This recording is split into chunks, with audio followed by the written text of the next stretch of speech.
नमस्कार मित्रांनो, प्रकाश बुर्टे ब्लॉग या मराठी यूट्यूब चॅनलमध्ये आपल्या सर्वांचे मनापासून स्वागत। कसे आहात? मजेत ना? असायलाच हवं।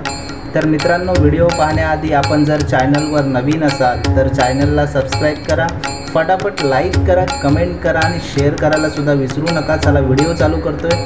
तर मित्रांनो, कोकणातील गौरीचा ओवसा ही गौरी पूजनातील एक महत्त्वाची पारंपरिक प्रथा आहे आणि तीच या व्हिडिओच्या माध्यमातून तुम्हाला दाखवण्याचा एक छोटासा प्रयत्न, ज्यात विवाहित स्त्रिया गौरीसमोर ओवसा भरतात। विशेष लग्नानंतरच्या पहिल्या वर्षी हा विधी नववधूसाठी महत्त्वाचा असतो।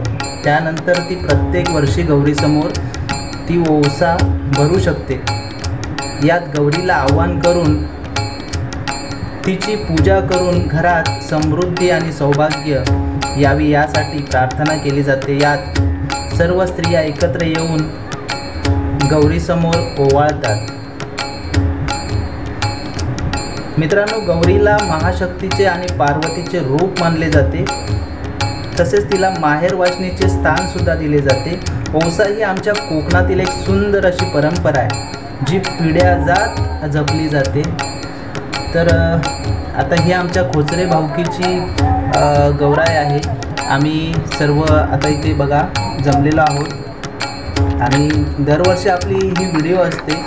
तर आज बघा तुम्हाला मी दाखवणार आहे की अशा प्रकारे पूर्ण सूप वगैरे भरून, सूप भरण्याची सुद्धा पद्धत असते। आपला जो तवसा असतो, तवसा आमच्याकडे कोकणात तवसा बोलतात, काही सुशिक्षित लोक त्याला काकडी बोलतात।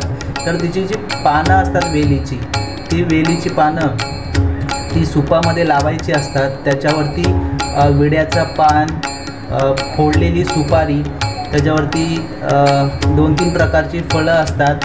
नंतर त्याच काकडीची फुलंसुद्धा त्याच्यावरती ठेवली जातात आणि त्या सुपाला चौकोनी असा दोरा बांधला जातो आणि अशा प्रकारे हा सूप सजवलेली जातात। तर ही बघा, ही तुम्हाला सूपं दिसत आहेत खाली, अशा प्रकारे ही सूपं सजवली जातात।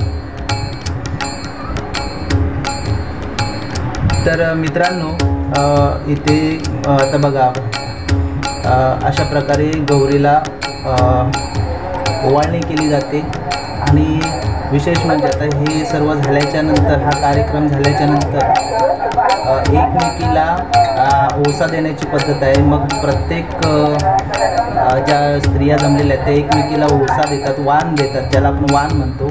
मग आता ह्या जमलेल्या आहेत, तिथे सूप आहेत। आता 5-5 सूपं एकत्र घेऊन ती गौरीला ओवाळली जातात।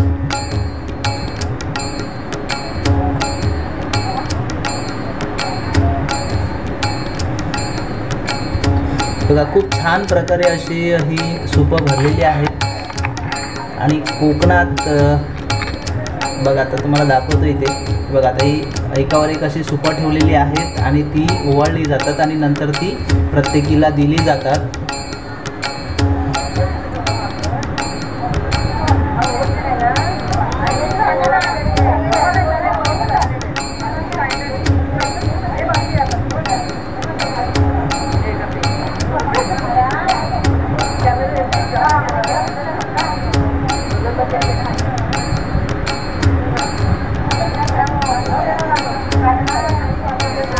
आता तुमच्या इकडे तुमच्या प्रत्येक गावामध्ये कशी पद्धत आहे ते मला माहीत नाही, पण आमच्या मेटे गावामध्ये बघा, आता हे आमच्या मेटे गावामध्ये पाटीलवाडीतील या महिला मंडळ आहेत बघा, ही अशा प्रकारे ओवाळली जातात सूपं। त्यानंतर सर्व महिलांना ती सूपं ज्याची त्याची प्रत्येकाला दिली जातात आणि त्यानंतर त्या मग एकमेकींना वाण देतात।